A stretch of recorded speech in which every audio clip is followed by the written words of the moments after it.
Assalamualaikum warahmatullahi wabarakatuh. Bismillahirrahmanirrahim. Haddatsani Abu Tahir akhbarana Ibnu Wahbin akhbarani Muawiyah ibnu Salih an Abdurrahman ibnu Jubair an abihi an Auf bin Malik al-Asja'i qal, berkata siapa Auf, kuna ada kami narki,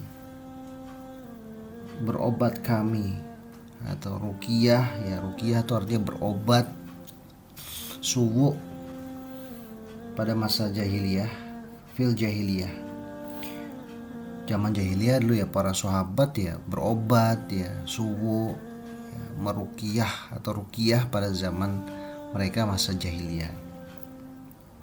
Fakulna, lalu kami berkata, ya Rasulullah, kaifa, bagaimana, taro melihat engkau, fi dzalika, di dalam demikian itu. Wahai Nabi, dulu zaman jahiliyah kami berobat. Berobatnya begini Nabi caranya. Nah, setelah kami iman, apakah kami masih boleh menggunakan cara berobat kami ketika kami di masa jahiliyah? Faqala, maka bersabda Nabi, i'ridu, mendatangkanlah kalian, alai atasku, ruqakum, pada berobatnya kalian. Nah, kemudian Nabi bersabda, coba di sini taskehkan dulu ke saya, datangkan dulu ke saya bagaimana cara kalian berobat di zaman jahiliyah.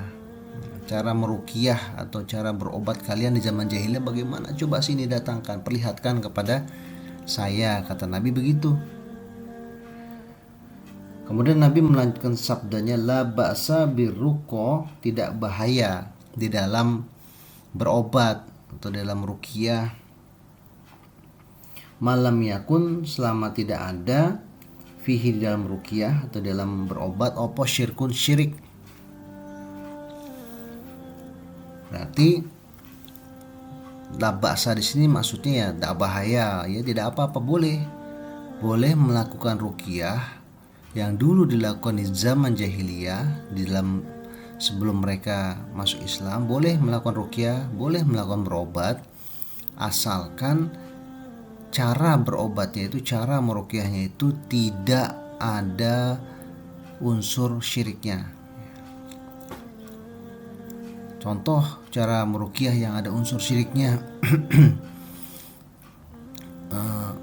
sakit terus kemudian harus menyembelih ayam cemani, mamanya syaratnya harus menyembelih ayam cemani.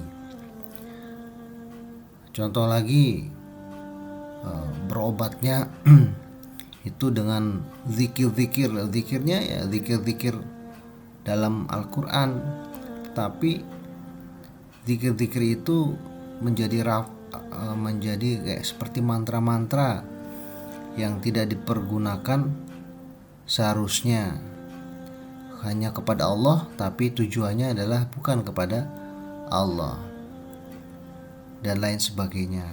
Ini pengobatan yang syirik. Nah, pengobatan yang menggunakan bantuan jin, bantuan syaitan. Nah, ini tidak boleh. Atau pengobatan yang menggunakan perantara-perantara yang itu bertentangan dengan syariat Islam. Maka dari itu, ketika kita berobat, kita sakitnya apa saja, kita berobat, maka ya dilihat dulu apakah berobatnya itu mengandung unsur syirik atau tidak. Kalau mengandung unsur syirik ya dijauhi, tidak boleh.